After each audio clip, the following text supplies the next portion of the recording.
Hi, Joe. Can you hear me? Oh, you're muted. Hold on, I'll unmute you. Oh, Can you hear me? yes, all good. Awesome, very good. Well, I am waiting for JR, who's actually going to be teaching the class. When he gets in, I'll make him a co-host and all of that. So I'm glad y'all are joining us.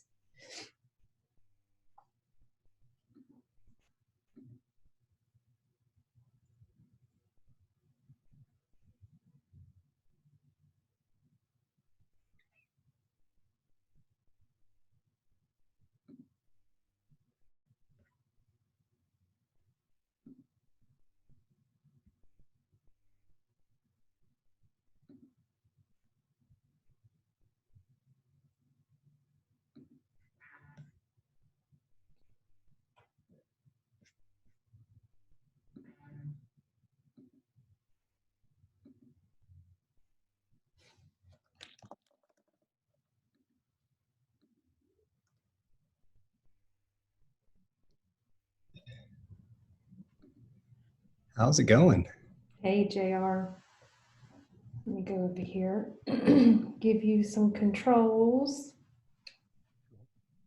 Gonna make you a host, JR.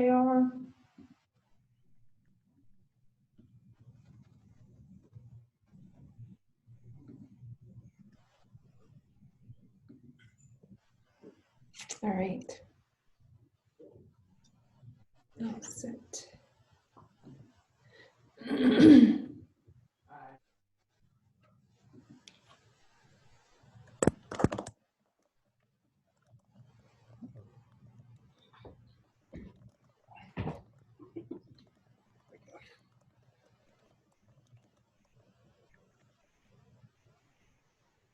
Like my chosen backdrop, Miss Kim? Oh, I'm about to look at it. Hold on, I'm putting the video in our Facebook group. It's a struggle. Like where do you do this thing in the house? Yeah, that's right. All right, let's see here. Wait, that's a backdrop? No, it's my living room. I'm like, I was gonna say, I think that's your house. Yeah. But I mean, you don't like, do you do it in a bedroom? Do you go outside? And then like, so all the calls and stuff have been making it, the birds are really loud. You don't appreciate how loud they are. People keep telling me, are you like in a bird cage or something? A bird sanctuary. It's funny. All right. So for anyone that's new to Zoom, if you're on your computer, in the top right, there's a section where you can change your view, what you're seeing. So if you put it on speaker view, you're going to see whoever is speaking. If you put it on gallery view, then you're going to see the different participants that are on the call at this time. So you can change that. And there's also a chat option down at the bottom. By the way, if you're on your phone or iPad, you just want to swipe left or right to change what you're seeing. But then there is a chat option down at the bottom. So if you have questions or comments or anything, you can put those in there, and we'll be checking that periodically. But Gerald gets started here in just a few minutes. So we'll just let, I think the last check, we were probably close to maybe 50 people or so that were registered. So some will watch the recording, some will join us live here. So we'll give people about 2 more minutes to jump in. And we'll get going. And this is also broadcasting live right now in our Shop Marketing Pros has a private Facebook group that we started not long ago. So if you want, I'll put a link to that in the chat. You can go join that group, and we'll also be sending you an email with the recording and any kind of resources that JR mentions on this call. So I'm gonna go grab that link. All right, cool. Thanks, Kim. Mm-hmm. Kim, did you say this was going to be accessible to watch later? It is. So, two different ways. One, we will email you a link to a resources page we're going to create that will have this recording on there. So if you have Okay. someone else in your business, you want to watch it or you want to rewatch it, you'll be able to. But it is also, and I'll put this in the chat right now, it's also publishing live right now in our private Facebook group. So I'll put a link Okay. in. You guys can join that group if you want, but you'll be That able would- to definitely have it. That would be awesome because I actually don't have time for this. My wife was supposed to do it, but she has a really bad migraine, so I was kind of filling her in. But I do have cars I need to work on. Yeah, sure. Absolutely. So we'll be able to catch it later. Yep, you'll get an Okay. email, probably not today. The goal is by tomorrow morning, you'll get an email from us that will have a link to the recording. So yes. Okay, cool. We'll watch it over the weekend then. Thank you very much. All right, you're welcome. Have a good day. You too. Bye. All right, guys, and while we're waiting for folks, I'm gonna just love to hear where some of y'all are from. So, like Joe, can you hear me? I'm gonna unmute you here. Yeah. Hi, how are you? Hey, Joe, where are you? Where's your shop? Where are you sitting right now? Ira Township, Michigan. Oh, Michigan. Cool. How things going for you? Slow, So- but we're still open. So, that's good. Yeah, that whole essential business thing is useful. yeah, we're actually. I don't know, what happened? I can't- Boss's office. Behind me. He's actually printing guards for the nurses' masks. Oh, cool. Printing right now, so this is what it looks like. I've seen those. I saw some Boy Scouts were doing those to take the pressure off the ears, right? Right, it takes them off the ear. So it's been going for probably 48 hours now straight. And Is you that have to cardstock? rub it in to get these up. It's plastic. Is it a 3D printer? It's a 3D printer that we're using. Yeah. Wow. Yeah. Very Nice cool. when the boss likes his toys. I wouldn't mind having one of those things. Yeah, it's very cool. I'm actually not ignoring you. I'm sending an email out to our customers. We need another 3D printer here. Yeah, email's big right now. Well, let's see. Jen, I see a familiar name here. How are you? Good. Sorry, I was muted. Good. How are you? I'm awesome. Excited to do this. Yeah, excited to be here. You know, photography is my thing, and I'll get into it in a sec. Let's see, Mr. Jeffrey. May I unmute you? Hi. I'm doing good. Where Thanks you- for having me here today. Where are you calling in from? Massachusetts. All right. I used to, so I went to Tulane in college in New Orleans, and I don't know what it is about that place, but a lot of East Coast people come down to Louisiana, and you Oh, have yeah. a lot of guys from Quincy or South Quincy. Oh, okay. Even though it's spelled Quincy, I'm supposed to say Quincy. I don't know why. I don't know. That's a ways away from me. We're in Western Massachusetts in South Hadley. All right, cool. Yeah. All right, let's see. I'll wait another 2 minutes before I get started real quick. Let's see. Some of the people I can't see, but let's see. Miss Trisha, I'm going to unmute you. Are you there? Yeah, I'm here. Hey, where are you calling in from? Which one? From North Carolina. Oh, okay, cool. And Kim's waving at you, so it sounds like. Hey, Kim. I'm sorry, I'm eating, so I just figured I'll leave the video off for right now. Trisha is taking Bob's place, who's retiring this year. So she'll be heading up IGO North Carolina. Yup. Yup. Oh, very cool. Very cool. You picked the right time to get out.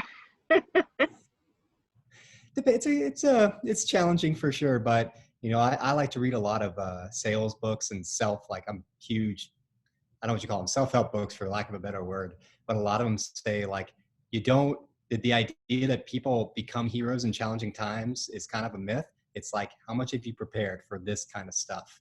You know, this is it. This is like the testing ground. So I like to prefer to look at it that way and like, I'm being tested. We're all being tested, and stay positive and yada. Yeah. I'm going to mute you again, Trisha. All right. Well, guys, I am JR. I wear many hats, I guess, at Shop Marketing Pros, but I do a lot of the conversations with shop owners like you, talking every day to people about, what kind of challenges they're facing, but it all comes down to how can they get more clients in the door? How can they keep their bays full? So I'm in a good position to be able to hear directly from people. Whereas Kim here, my boss and her husband actually ran a shop. I worked in electrical and in the carpentry field, so I'm good with my hands, also good with marketing, but it's really so invaluable for me to hear from people what they can do, and also, give them some of my knowledge. And I'll get into a bit more about why I'm teaching photography. But before we get into the class, and as we're waiting for a few more people to join, what I wanted to do, well, I guess I should share my screen first, right? So you can see the presentation. Let me see. Is everybody seeing taking great photos for your shop? Give me a thumbs up if, yep, I see some nodding hands. All right, cool. So let's get into presenter mode.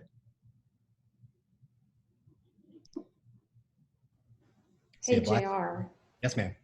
I do want to tell you, because I made you the host, you will have the option to do the polls. You'll see it at the bottom of your screen. But you're so much awesomer than I am. Let's start. Let's see. Yeah, if you don't mind doing the first one, Kim, just so I don't mess it up. I know you've got much more experience than I do. So let's start off with that. Like you have to, because I made you the host. Okay, yeah. So here we go. Trial by fire. Well, I'm going to have to get out of my presenter screen because now I can't see the thing. No, just hover down at the bottom. Sorry, y'all. It's all good.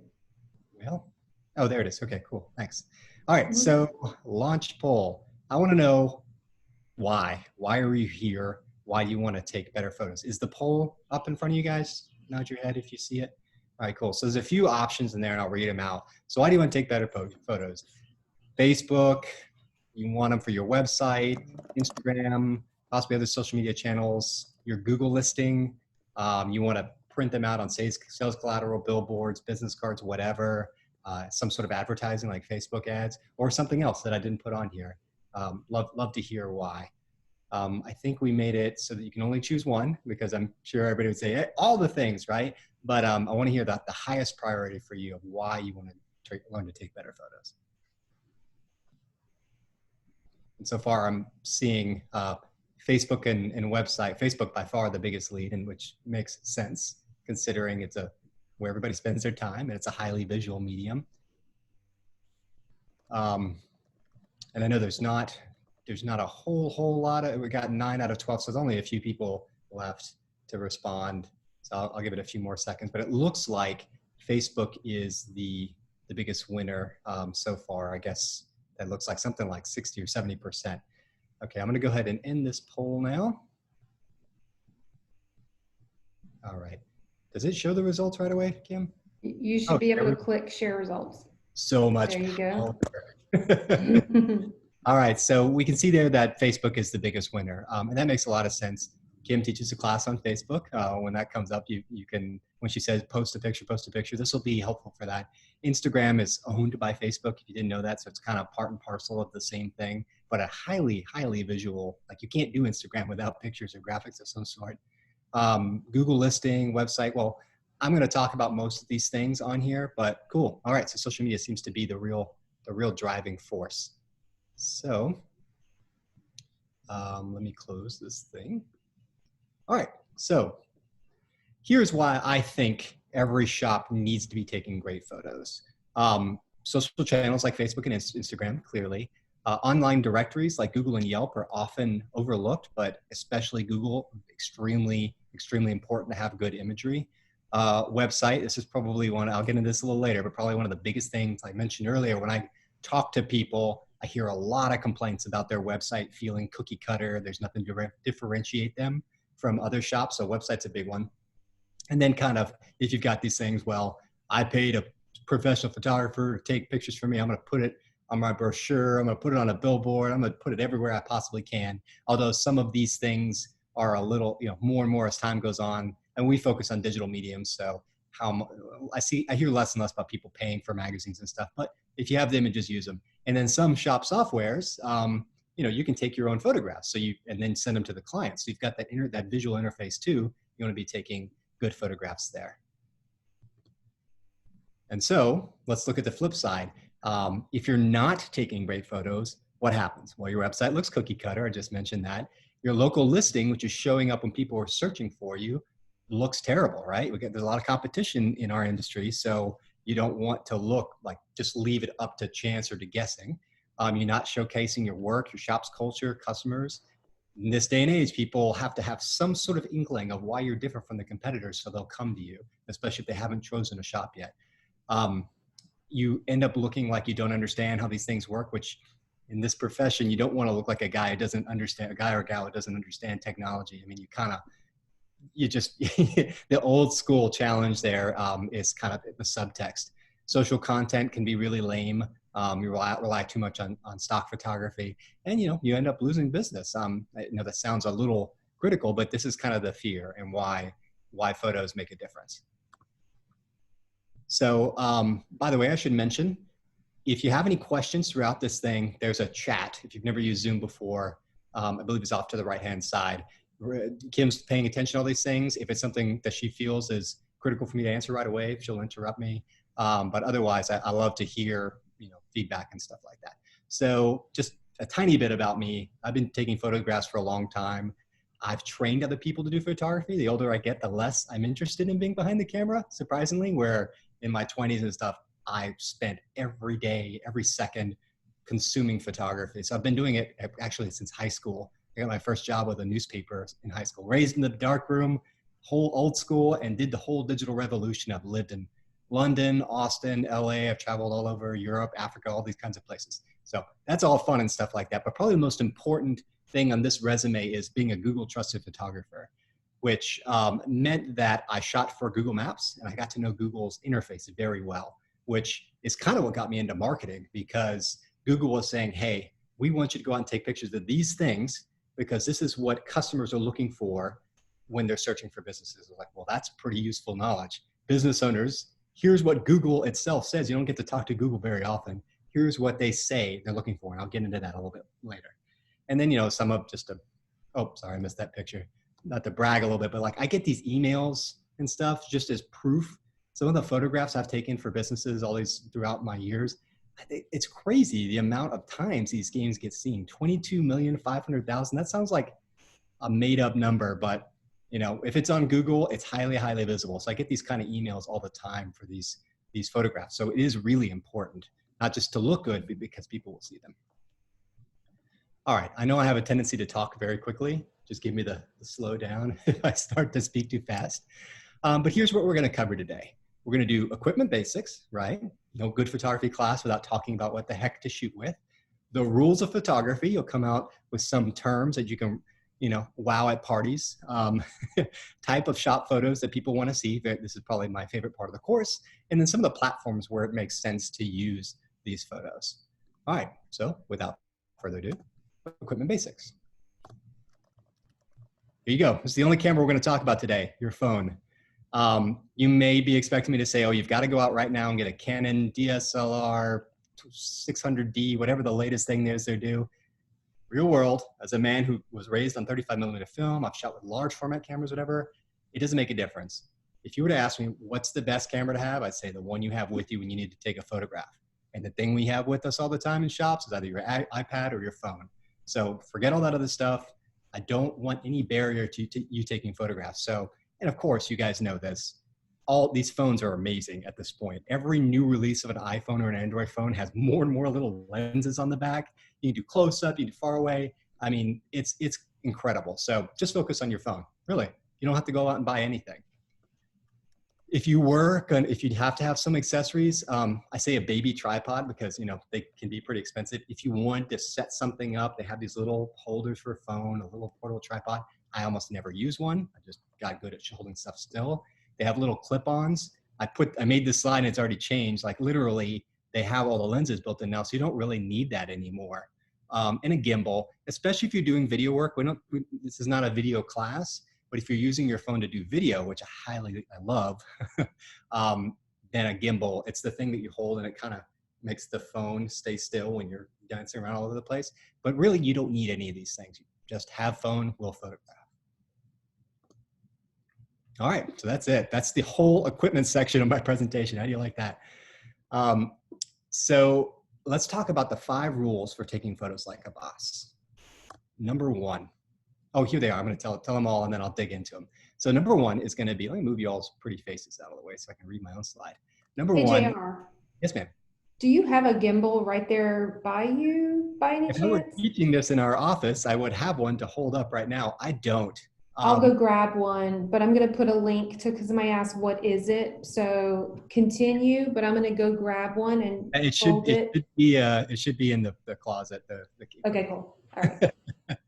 Yeah, we have a gimbal that I've used. It's made for cell phones. I've shot video and stuff with it. It's pretty neat. I've seen other people. I did a podcast with Carm one time, and a shop owner was on there talking about how he does a thing where he like always photographs like this, or he like has his own super manual, like holds his own wrist or something like that. But again, makes a lot more difference for video work. For photography, for photos, you just hold still. You know what I mean? Okay, so the 5 rules for taking photos like a boss. Take control of the situation. Use depth of field. Some of you guys may know what that means. Some not. I'll go into it. The rule of thirds, what that means. Keep your lighting easy and change your perspective. So let's go to the next slide. All right, taking control. This is probably the most important thing for photography that I got really good at over the years, is that a lot of people feel really, I don't know, trepidatious. They don't want to go in and mess up. People who are working in the shop, or I don't know why, but people were very, scared of moving stuff around, saying, move out of my way, I'm taking a picture. It's your shop, right? And I tell you, you'll get the impression by the time I'm done. The photographs you take an extra second to do the things like cleaning. Oh my gosh. If I see another shop photo that has just junk everywhere, that is not the impression that anybody wants to convey about their shop, right? So take 5 minutes and clean it up. If it gets dirt, you can put all this stuff right back right afterwards, but these things are so highly visible in the digital age. It pays to take a second to move the stuff out of the way. Not that you guys have pinup calendars or whatever, but just think about whatever you see and your screen is what millions of people will see. So take control, slow down, and change it, right? So moving things around, cleaning up, telling someone to move out of the way. If you have staff that you can have someone in the picture, tell them exactly what you want them to do. Kim's got a gimbal on the screen now, if you see her. That one is, what's it called? It's DJI, Ronin, like the guys who make they're the big name in gimbals. It's DJI something. It's already out of date. We only had it for a year, and they keep releasing them all the time. So it's pretty cool, very light, little handheld thing. They usually don't cost more than $200. Sometimes less, sometimes more. All right, so taking control, here's an example of that. So this is a photo from a shop they gave us. This is very typical, right? This looks like anybody's shop. However, this photo is now on their Google My Business listing and possibly on their website and stuff. The first thing I see is that table full of lubricants and brake fluid, and all of that kind of stuff is there. It would have been cool to take that stuff off, because that's what my eye goes to, and that's what everybody's eye will go to. So cleaning is probably the big one. Or, by the way, if their pants are falling down or something like that, that counts too. Fix yourself up. Especially if you're going to plan to take a bunch of pictures at once, then take some time to plan ahead of time.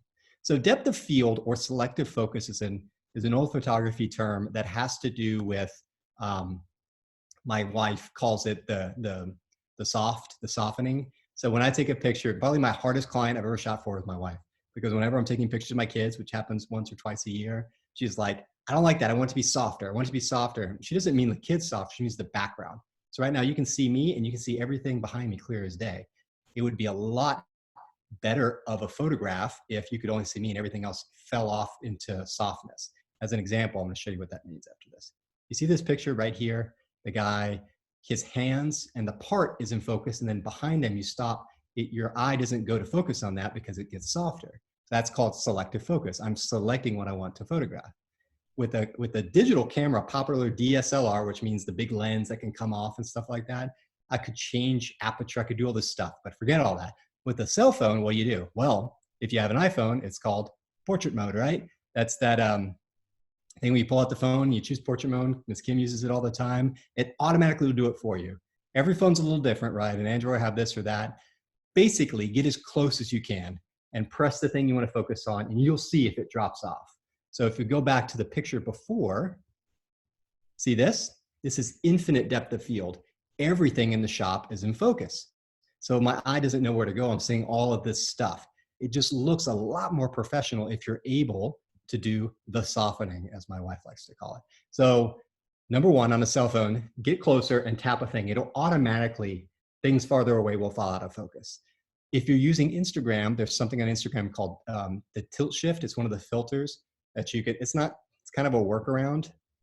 Here's an example, not an automotive photo, but you take a picture like that where everything's in focus and you click on the tilt shift, you see that little button there, and you can just soften stuff. It's a hack, but you could do that in Instagram. Or the portrait mode is by far on these phones. With all those lenses, it now makes it a lot easier to do that. So get closer. Oh, there are also these little adapters, but again, fewer and fewer people are using those as phones get more advanced. Okay. Number 3, the rule of thirds. Kim makes fun of me all the time because I say the rule of thirds. One time she's like, oh, the rule of thirds. And here, the definition doesn't make me sound any less snotty because it's here. An image should be, imagine, is divided into 9 equal parts by 2 equally spaced horizontal lines and 2 equally spaced vertical lines. Okay, I'm already lost, right? What it means is if you drew a grid over your picture, 2 lines going horizontally, 2 lines going vertically. So you're dividing it into like 9 quadrants. Wherever those lines meet is where the eye, it looks good. I don't know what great art mind, some Grecian dude figured this out, but you see how that guy's head is right at the joining point of one of those lines, not smack in the middle of the image? That's better. Don't ask me why, it's just more pleasing. So now, if I asked you to go take a photograph of your shop, like, all right, I want to take a photograph detailing a car, right? Do I put him in the middle of the screen or do I offset him to the right third or the left third? The answer is the rule of thirds. Do it that way. It's more pleasing to the eye and it looks more professional. So there's also a little bit of depth of field going on here, right? You see how the background falls off out of focus? It could be even more. And then your eye would naturally just focus in on that dude. So by the way, this is an ad that gets served to me all the time for a bolt-on. I'm sure maybe some of you guys recognize it, but it's a good example of a rule of thirds. Cool. Now you guys can go and say, oh, I was studying up on the rule of thirds in my photography class. Sounds smarty. All right, lighting. Here's another one that people mess up really badly. Don't ever turn on the flash on your phone, ever, ever, ever. I don't care how smart the phones get. Flash has a tendency to make people look like really shiny, flat, surprise, like paparazzi style. Here's the thing, you're under a car. It's really dark under there, right? So use a work light. You guys have them, I know you do. In a pinch, get a separate phone and use the glow from the screen. I've totally done that before. Anything you can, but just don't turn the flash on. It's very hard to control. It just doesn't ever look good. Probably the best thing you can do is to get near an open bay door and that light filtering, like you guys can see the light on the side of my face right now. That's a window. That's all photography is just trying to control light. Some of the best light you can get from a softbox or whatever is just mimicking window light, not direct sunlight. That's really harsh, but if you can get close to so control your lighting. Here's an example. You see this guy's face? That's a pretty good portrait, right? We got a good example of depth of field. The background's falling off, so it's probably messy back there, but we can't really see it. He looks nice, you know? He's just standing next to an open door is all that is. So we got a good example of depth of field. We got close to him. People are, especially given this is the COVID times, no one wants to get close to whatever, about 6 feet. But in this case, it's nice and cropped in. That would be a great shot on his website. And on everything else, social media, that would be great. Hey, meet Cody. He likes long walks in the park or whatever. So, but no flash involved at all. You don't need to go buy out any lighting or anything like that. All right, and the 5th rule of taking photos like a boss is getting closer. I just mentioned, I don't know what it is. People just want to stand up, take their picture, and never kneel, never get down. You know someone who's really into photography when they're getting on top of things or getting low. If you're going to take a wide angle shot of your shop to show it off after you've cleaned it, right? You should get up on top of something, change the perspective, so you can see more stuff, or get low. Some of my favorite shots I see are things like this, where you're down on the ground, might get a little grease on your pants, but that's a cool shot. Again, a good example of depth of field. There's probably some lighting going on there, either a work light or something to make sure you can see his face, but don't be afraid to change your perspective, get closer. All of these things put together will lead to a shot that looks more pro. You don't necessarily have to hire a professional photographer. Obviously, I'm a big fan of pro photographers, but those little things together, especially the depth of field, getting closer, things like that, will lead to better images. Kim and I, we see a lot of, working on a website, clients will send us photographs. So I tell you, your marketing partners really appreciate better photographs. Probably the most common one is that they're really far away. So we end up having to crop in super tight on a person. Another tip, I have it at the end in a card. The vertical thing, flip your phone horizontal.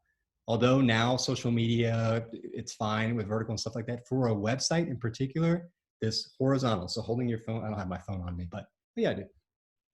What I mean by that is just default to shooting like this. Shooting like this is more comfortable and stuff like that, but you'll get more use out of a horizontal shot. So recapping this section, take control, use depth of field, the rule of thirds, remember that one. Keep your lighting simple, don't use any flash, and change your perspective. All right. Kim, has anybody asked any super pressing questions that I just have to answer now? All right, cool. Okay, let's talk about the types of photos that people want to see of your shop. So obviously people want to see the shop, you would think, but what else?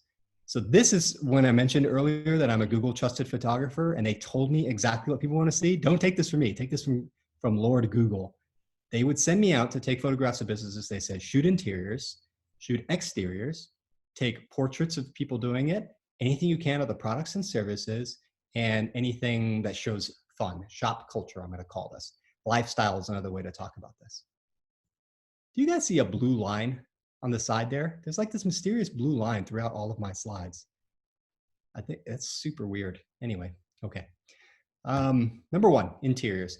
Well, this is kind of obvious, but you know, what does your shop look like? Particularly the waiting room. Some shops really take a lot of pride in how clean and welcoming it is. I know when Kim and Brian owned their shop, they had a really, what did you guys have, a massage chair or something like that? So show that. Anything that's to separate you from your competition is gonna be useful. So wide angle, by that I mean get as far back as you can, zoom all the way out on your phone as much as you can, shoot from the front to the back, back to the front, every angle. Obviously the actual bays themselves and the work area, make sure it's clean. Skip the bathroom. This is just a good rule of thumb for any business. Unless it's like the most amazing bathroom, no one ever wants to see toilets. But can I throw something in there, JR? I'm sorry, I'm interrupting you. The bathroom, like he's so right, but I'm going to tell you, when we had our shop, this was before the whole female-friendly trend was a thing. We were called female-friendly, and people wanted to know that our bathroom was clean, and they loved that we had the bathroom, the baby changing station and stuff like that. So like he said, if your bathroom is special, then you know there's reason for that. But yeah, I mean, if it's just your typical bathroom, you probably don't need to take any pictures. But I know a lot of times, you know, shops really take a lot of care to make sure that they are presenting positively for females, but everybody. So just want to throw that in there. Right. So, I mean, I guess that's a good rule for whatever in your shop. If it's atypical, that would be something to focus on. And then remember I said getting up high, whether it means getting a ladder or something like that, that sort of perspective, shooting high interiors looks really cool. We do it a lot. So just think about that, getting high or getting low. Not just however tall you are is how tall every photograph is, you know, switch it up a bit. All right. So here's an example of clean, you know, nice wide angle. Maybe you had to clean up the magazines in the waiting area, move stuff around, but this will end up on the Google My Business page and it'll end up all over the place. Relatively clean shop, you know, I'm not looking for ridiculous, like it's never been used before, but you want to try and clean as much as possible. And notice in back that this one's taken from back of the corner, making it look as big as possible.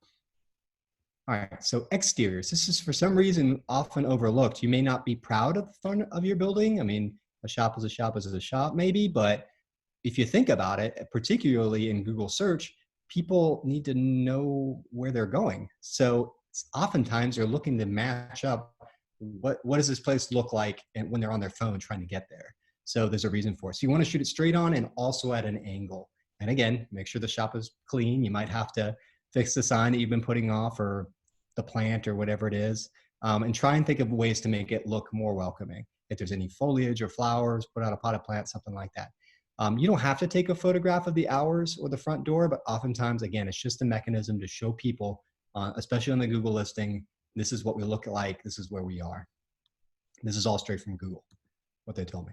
So here's a good example, you know, these guys, I mean, half the shops I talk to are off the main road or not necessarily easy to find. So this just helps like, okay. And it's also a thing for potential customers to see like, all right, a lot of people are nervous perhaps about going to a shop for the first time. They want to make sure it's the kind of shop that's legitimate or you know, maybe it's been around for a while established. This helps assuage some of that doubt. And here's just signage. It's not a beautiful photograph. You're not going to be entered in any photo contest, but it serves a function of like, if you see the sign, you're close. So make sure you take those photos too. All right, portraits. I showed you one already, but you've got staff, the staff doing stuff, but also one that's really great for social media is those happy customers. If you're able to take control, remember from earlier, and ask a customer or one of your favorite people or you come to you a lot like, hey, can we take a picture together? Or this is kind of akin to asking for a customer review. That makes really good social media content. And then you're able to share that and that person is going to tag their friends too. So it's not just staff, but also happy customers, someone's birthday. It's just all really good social content because it establishes the personality of your business.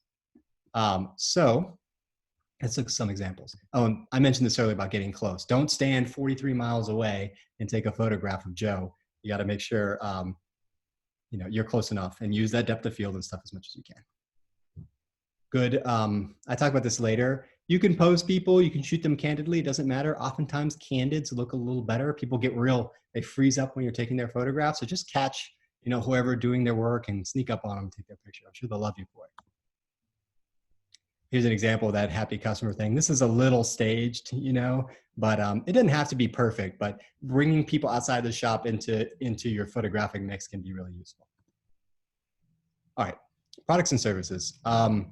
Obviously we're not like selling, you know, Beanie Babies or anything like that, but there are ways, you know, for the products to, if you're selling batteries and stuff like that, to take those kinds of photographs.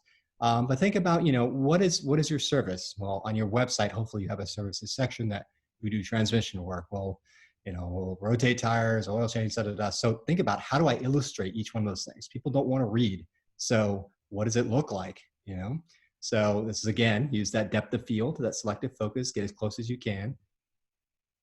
So here's an example of the battery thing, right? What do we see here? Rule of thirds. So you've got the focus on the third and on the leftmost quadrant, and you see it falling away. It's just like, ooh, what a professional photograph of batteries. Batteries are boring.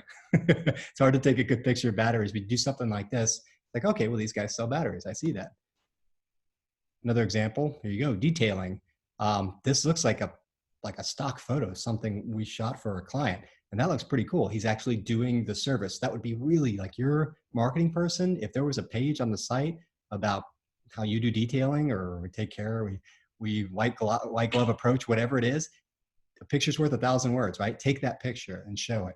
It didn't take much to do. And also take control, back to one of those words. You've got to tell your staff, you're like, all right, you're going to take a picture of me. I want you to get a cloth. You become like a director. Put yourself on a little beanie and you're directing all the people what to do. So you got to take control of it.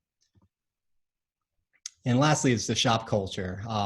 This is the fun part, pure social media bliss. If you're working with us or something, you're sending us pictures of people doing stuff, having fun, somebody's birthday. Oh, look at this awesome car that came in and people being like, yeah, well, 63 Camaro, yeah, whatever. That's the kind of stuff that does really, really well with social. You can use it on other places in your site and stuff too, but pretty much this people love to see. So it's going to help separate you from your clients big time and showing the personality of your shop. These are actual social media posts we've done for some people. The one on the right specifically, it's goofy. I mean, not every shop is as goofy as I am, but you know, anything you can do to just separate yourself and be like, oh, these guys are nice, or I like what they're about. You know, that really helps on social. All right, so recapping that, the 5 types straight from Google: interiors, exteriors, portraits, products and services, and shop culture. You guys can hear my dogs back barking outside. They're excited about some squirrel or something. All right, we're been talking at you guys for a little while now. Let's do another poll here. I'm going to initiate this because I'm a master of polls. Where did it go? There it is. All right, so this one, I want to know which platforms. Kim, oh, I see the last poll. Oh, here it is. Let's try. which platforms are most important to you for showcasing your photos? I believe you can choose more than one on this. I don't know. If you can't, just pick the most important one. While you do that, I'm gonna knock on my window and tell my dogs to be quiet. Hush. You like that? This is all being recorded too. That hush. So real life. This is the world Welcome to the new 2020. All right, so what are we looking at? We got 50% talking about Google. Again, that Facebook and Instagram are, a few people feel like it's really strong. I'm gonna count down to 10. I'm gonna sing Code of Chrome while we're at it. Ready? Code of Chrome. I'm not gonna do that. But anyway, it's a good song. All right, ending the poll. So let's see, share results. So Facebook again wins, although Google My Business is there. If I keep using the term, but if you've never heard of Google My Business, you're about to learn. It's very important. So Instagram, website, email, pretty good split, but Facebook and Google My Business and Instagram taking the cake. All right, so I'll get rid of this thing now. Whoop, sorry. Y'all's faces are blocking all the stuff. All right, here we go. So platforms for sharing. Did I skip a slide? Hopefully not. Yeah, that was right, sorry. Okay, so platforms for sharing your shop's photography. We're gonna talk about Google My Business, Facebook, Instagram, email, and your website. So by far, the most important in my book is gonna be Google My Business.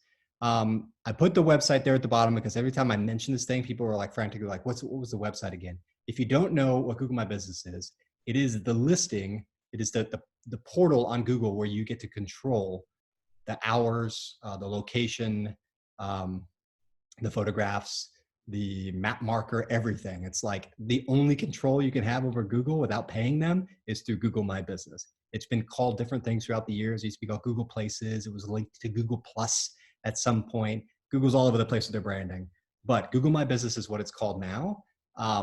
It's super, super important. And for SEO, search engine optimization and ranking, it's a key factor with local SEO to make sure it's fully optimized on that stuff.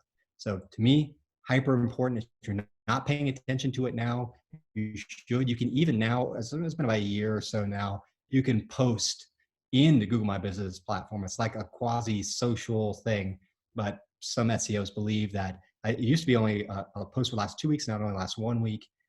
You can post there like you would on social, photographs would be really great. The cool thing about that, Facebook is Facebook, but you have to go to facebook.com to see it. Posts in Google My Business actually show up on the homepage of Google, like some of the most prime real estate in the digital universe. So anyway, you get the story here. Google My Business, really important. So let's see what that looks like. That right there, you've seen this a million times when you search for something. You type in the name of your business, that thing should show up on the right. If it doesn't show up on the right, that's not necessarily good. Sometimes you'll get maps and stuff like that, but this is called a knowledge card. That see photos thing, it's really prominent, right? A lot of people click on that. And if you use Google My Business, you can see there's a lot of data in there, a lot of insights. You can actually see how many people looked at your photos and stuff. So if you put yourself in the head of a potential customer, let's say I typed in auto repair shop near me, that'd be a pretty good SEO keyword term. And I've got all these options. Well, I pick one, I'm shopping, right? That's what Google's about. People are looking for solutions. This is just another piece of, if you have nothing there or you leave it up to Google, they're gonna show the street view, on the best street or whatever. Don't leave it up to chance. That looks pretty good. And even when you click in, it shows you, it takes you to Google Maps and it's all listed out there. These photos that you put into Google My Business have some of the most, they just go. People like to throw around the term viral, but you'd be surprised how these things show up. You call people. I call people on my phone and pictures show up when I'm calling them from here. I've seen some horror stories too, because people can submit. I could go to your shop right now and submit my own photo and it could be anything I want it to be, right? And if you're not paying attention to that, it could be something inappropriate and you have to go market inappropriate. Not that people are going to do that, but I'm just saying a super powerful platform. So you want to be in control as much as you can. And this, you'll see, this is those types of photographs I told you about, portrait, Google will ask you for those things. So try and have them all. All right, that was my Google My Business soapbox speech. Hope you guys enjoyed it. Facebook is obviously a big one. Kim teaches a class on Facebook and Instagram, so I'm not going to go into the ins and outs of Facebook, but technically it's an older demographic. It's where people are, and by older, I mean not 13. Everybody's on Facebook. So you really cannot post anything on Facebook. I would never recommend posting anything that's just purely text. It gets very little engagement. So you're always going to want to do photos. It's kind of important. So either you're doing, if you have someone managing your Facebook, your shop's Facebook for you, they're probably just doing stock photography a lot, which people get really sick of seeing. And Facebook, I have these kinds of get to know you conversation with shop all the time. And I talk to people about Facebook. They're like, I want to get new clients. I need to focus on Facebook. Well, Facebook isn't necessarily about getting new clients. A lot of advertising, there's other ways to do it, but engaging the people who already know you is really important in social media. So what did we just say that the things are that people like to see a lot? Things that show your shop culture. So this would be a really good place for those culture photos. So it's also an important local search thing. So a lot of us are concerned with keeping bays full and keeping clients from shop hopping and stuff like that. Well, Facebook has really come up in the past years of people they go to Google to search for stuff. They'll go into Facebook too and search for repair shops. And Facebook has gotten smart enough that it knows where they are, all that same kind of algorithmic stuff. So you really want your Facebook page to be fully filled out with great photos, profile, all that kind of stuff. But again, go to Kim's Facebook class whenever that's happening, you'll learn a bit more. My point is it's a really good place for using those photos. Instagram, similar thing. This is purely photographic. It's not as important in my head to be active on Instagram or a shop. I mean, we usually will manage people's Facebook and Instagram, but again, if you're posting, when you go in, you could post to both usually at the same time, Facebook and Instagram, all that kind of stuff. So younger demographic, nothing I can tell you here that you don't already know. However, Instagram is totally fun for using cool filters and stuff. You can take a mediocre photograph and make it super cool looking by using that. So I like to shoot and upload to Instagram and then share from Instagram to Facebook if you're doing it on your own, because it's just like adding another button. Facebook is a lot more powerful for choosing who you boosting posts and choosing who you engage with and stuff like that, but both require imagery to truly engage. All right, so here's some examples of social posts. What do we see here? I mean, they're not gonna change the world kind of photographs, but we got people showcasing a service that they do or some unique sort of surface, like paying attention. Once you get in the habit of taking these photographs, you're looking for stuff to shoot every day, something that falls within that culture, interiors, something to access people. And some of those things really, when they strike home, really get people excited versus all the stock photographs of the classic lady scratching her head. I had someone the other day tell me, it's like, I saw a photograph posted for me that was an old guy, and then I saw the same old guy in a pharmacy commercial. I'm like, it's old guys everywhere, like that kind of stuff. People are wise to that stock stuff. It gets old. Email, this is really often overlooked. So email is super powerful. If you guys aren't collecting email addresses from your customers, you really should be. We like to send out a monthly newsletter for all of our clients, right? You don't want to, I was just talking to a guy this morning that was sending it out twice a month, and he's seeing a huge drop. He's oversaturating his market. A lot of people are texting and doing that kind of stuff as well. So you can see there that it's a good place. You shoot once and then you use it everywhere you can. So if I took that one picture, I'm going to put it on social, I'm going to put it on my website, I'm going to put it in my newsletter. Email is great because it shows them people's inboxes and stuff, and then they can click through when they're ready. They can control the stuff you're putting in front of them. So another good avenue to share company culture and stuff like that.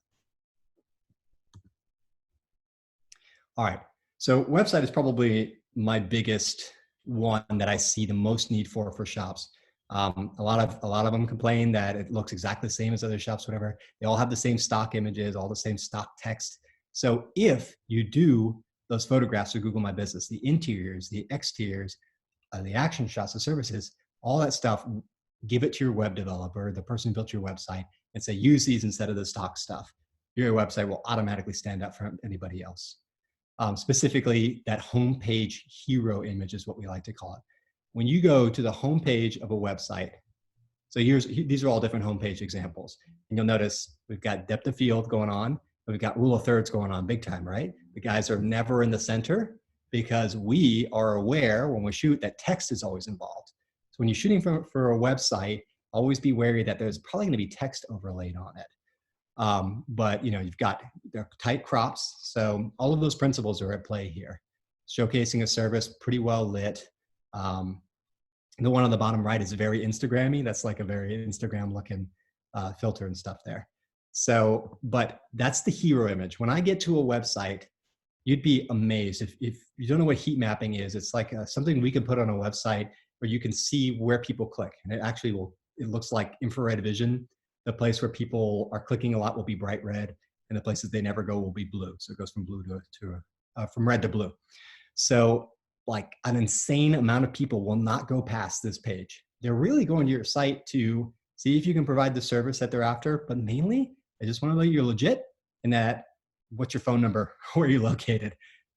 So they're going to see this image and they're going to make a snap judgment call on you. So the most important image on your entire website is right there. That's why we call it the hero image, homepage slider, whatever you want to call it. So if anything, if one photograph you're going to make custom or make good, that's going to be the one right there. And that's the actual Mr. Bobby's the owner of that shop. So it's customized. Before and after shots are really good. Again, these are not photographs that are going to like change the world or anything like that, but just being aware and having that phone in the pocket. This is guys that specialize in RV that we work with. It took some before after shots. Think about your customers, seeing that like, oh, I can see that these guys know what they're doing. I can see they can fix, do collision stuff. So they know what they're doing. Those are really powerful photographs to have on a website and will be really good on a services page. There are those staff photos again. So how can I make my staff look, or even showcase? I mean, very few shops take photographs of their own staff. It's always this big hunky European looking guy. All the stock seems to be of like dudes wearing these overalls I've never seen any shop actually wear. So being able to take stuff, they may not like it or whatever, but getting them to clean up, that could be really, really cool to do. And great stuff for social media as well. So that would obviously go on the about page or on the staff page. Action shots are really good. And a lot of these will be turned into headers. So when you go on a website, the top always usually has some sort of image there. So imagine these like cropped into these epic things at the top. So showing, adjusting of a transmission or anything, any of this kind of stuff. Remember, get low, get high. So this is a shot from down low. This one's looking up. Those action shots will be used on the website quite a bit. And here's examples of those headers. So we'll take a photograph that we see and we'll put text over it and maybe a color overlay. So these photographs get used a lot on the website. There's that storefront signage. So if you have a location page or a contact us page, which you should on your site, a lot of people are just going there to find the phone number on the maps. That's a really good place to put the storefront and signage photographs. So these are the kinds of things when we build a website, we send out a packet to people and say, all right, here's our wish list. My art director made something called the wish list. And I think actually maybe we should include it in Act Now, and I will include it in the post-class email. We'll send it to you. But these are the kinds of things we're looking for. It makes a website stand out so much more. All right, so those are the platforms for utilizing the photography you're now going to be shooting for your shop. Google My Business, Facebook, Instagram, email newsletter, and your website. All right, so that's all the content at 300 miles an hour. So what we've covered are the equipment basics, which is basically just use your phone. The rules of photography, those things like rules of third, take control, keep your lighting easy. The types of shop photos that people want to see, interior, exterior, lifestyle, services, and whatever else I said. And then the platforms where you can use these photos. Not overly complicated. So I think now I have one more slide that's just things that didn't fit. So I want to make sure I mention them. Default to horizontal orientation. So hold your phone sideways. Avoid using the phone cameras. And this is important too. Phones are getting really good. But basically you've got a little chip in your phone, and the more you zoom in, the more it zooms in on the picture on the chip. So it gets really degraded very quickly. The last thing we want to send or post is something that's really low quality. So that's another thing on there. Go into your phone and just set it to shoot whatever the highest resolution, highest size, whatever it's called in there. Just make it as big. Most of the stuff is being backed up to the cloud now, so it doesn't really make a difference. So just shoot big. Don't you're not going to realize this until later. You send it to your web developer. He says, I can't use any of these because they're itsy bitsy. Well, that's not what you want. You can pose people or you can shoot candid. Try a little bit of both. depending on what your directorial style is, you might want to sneak up on people and mention that. There's a lot of camera apps that can turn your phone into a professional camera. Personally, I'm just a fan of, get closer, or, no over filter things, but there are a lot of apps out there you can buy for 99 cents or whatever. Plan for text on the photo. That's important when shooting for a website. If you need inspiration, go to social media and find shops that you think are doing. We pay attention to lots of shops all the time, and Kim will share them with the rest of us and say, look, this is a cool photo, particularly the ones of people in shops, all that good culture stuff. Dogs always do really well. If you got any animals around, or kids, people like to see that. Cool cars, so pay attention to what other people are doing, just imitate it. And then my last bit of advice is shoot more, because I came from film. It costs a lot of money to buy a roll of 35 millimeter and develop whatever. We don't have to pay anything now, so just shoot. It doesn't make a difference. Shoot 1,000 photos and use one, it doesn't matter. So just keep shooting. All right, so I think now we get to go to question stuff. So I'd like to hear, anything I didn't cover, what your thoughts are. Hit me with it. And you guys can just unmute yourself if you have a question. JR, I'll just let everybody know I've posted quite a few links in the chat they can look at. Okay. But I think that you covered everything. I did let them know, I did ask if they were interested in us writing a blog that listed out ideas. We have the shot list. Mm-hmm. So yeah, if anybody has questions, just put them in the chat, or unmute yourself and just ask. I have a question. It's kind of random, but so the action photos with the your technician under a car turning a bolt. Why do you think there's such a draw to that? When I think about taking pictures, I think nobody's going to care about this. Why would anybody be interested in this?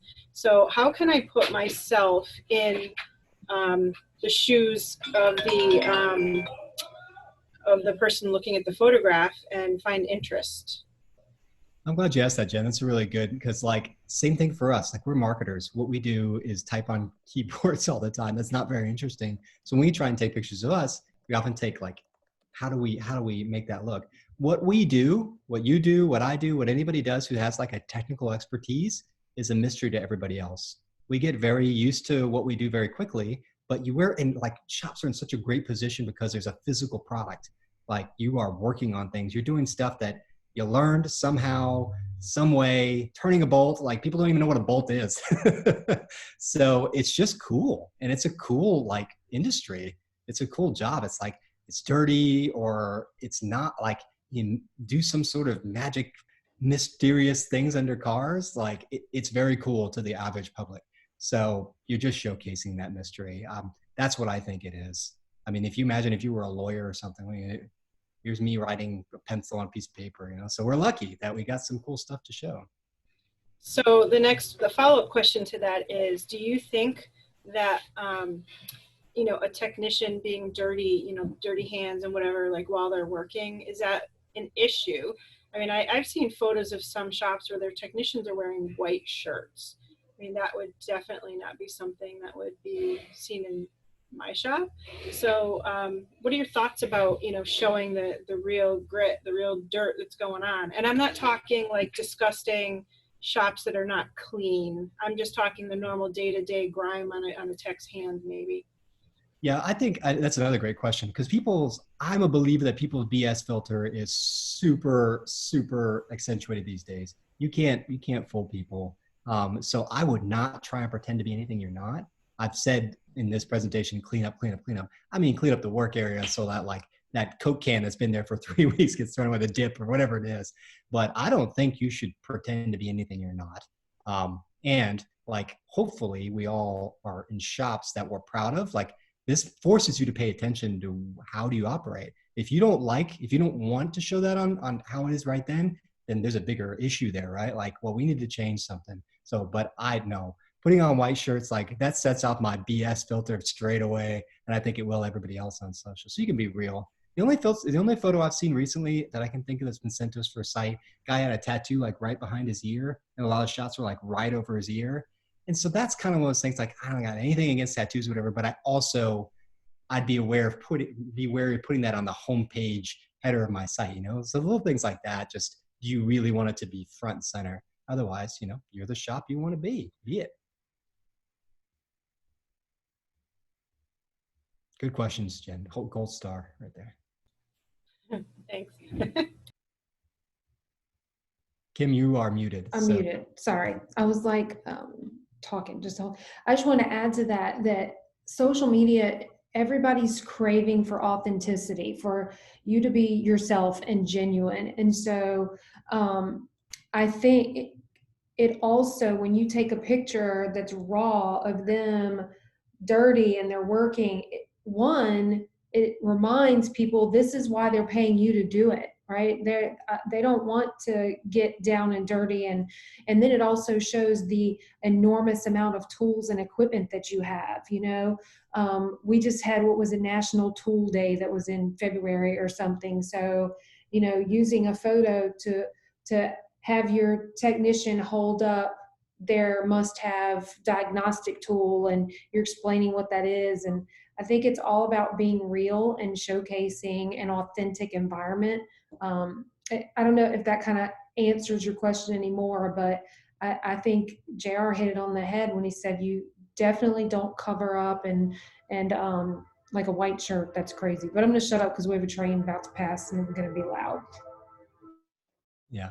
And it would be remiss of me to not like mention, well, we're in a particularly interesting time right now. And some of the best, like I've talked to a lot of shops about, I always ask that same question, like, what's your strategy right now? Kim did a great class. She's got another one coming up about marketing during a crisis or a unique time. So it's definitely, you probably guess what I'm going to say, it's not the time to stop posting on social media. If people are concerned about going to a shop and are they going to, is my safety top of mind or whatever, well, that's great. Photograph like people with gloves on, or like how the steps you're going to taking.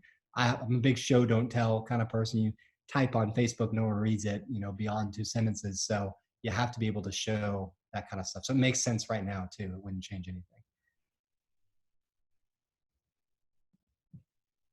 All right. Did you guys all know what I meant? Everybody knew rule of thirds before I said it? Yeah. Jen's a smarty pants. I like rule of thirds. I like reading the definition. Years ago, because he was taking a photography class, and he was saying when you're taking a picture of like a landscape, he's like, you know, either the top 2/3 need to be sky or the bottom 2/3 ground. I don't know. He was just talking rule of thirds with me. I don't know. Yeah, it's a good one. And especially like, so when I went to Tulane, I studied a lot of art history, and you see way back in painting and everything, they would do stuff that would leading lines and stuff. It always followed that kind of stuff. I mean, with a portrait, of course, you can put the person in the middle, but that principle has been around for millennia. So it's pretty cool stuff. Well, anyway, all right, guys. Well, if no one else has any questions, I appreciate the time and y'all coming. We'll follow us on this up. If anything pops into your head that you want to ask me, or when you get into taking these photographs, if you have any questions or run any ideas past me, please email me. My email address is on the website, but it's also jr@shopmarketingpros.com. And thank you all for coming. Thank you. Thank you. Bye, everybody.